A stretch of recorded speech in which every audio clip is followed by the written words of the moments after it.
こんにちは。私は FCS 日本語学校の孫先生と申します。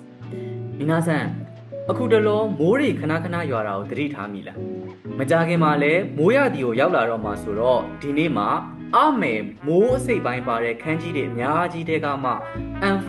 N4, N3 level တွေမှာအများဆုံးအသုံးပြုတဲ့ခန်းကြီးတွေကိုဝါတာရှိနဲ့အတူတူအလွယ်ကူဆုံးလေ့လာကြည့်ရအောင် N5 ခန်းကြီးစာအုပ်မှာသင်ရတဲ့မိုးခန်းကြီးလေးရနေပြီးတော့စကြည့်အောင်အမယ်မိုးခန်းကြီးလေးရနေစကြည့်မယ်ပေါ့နော်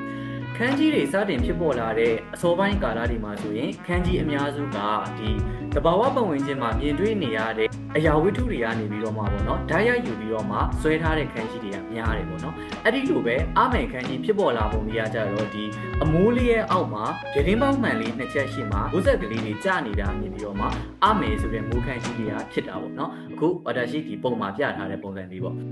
အမယ်မိုးခန်းကြီးလေးရပြီဆိုလို့ရှိရင်နောက်ထပ်တစ်လုံးကိုကြည့်ကြည့်ရအောင် ဒီပုံလေးကိုခံမှန်းကြည့်ရအောင်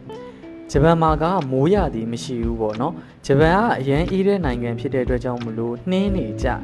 ဒါဆိုလို့ရှိရင်နှင်းကိုဂျပန်လိုဘယ်လိုခေါ်လဲပေါ့နော်နှင်းကိုဂျပန်လိုယူကီလို့ခေါ်တယ်ပေါ့နော်ဒါဆိုလို့ရှိရင်ယူကီဆိုတဲ့နှင်းခမ်းကြီးလေးကိုကြည့်ကြည့်အောင်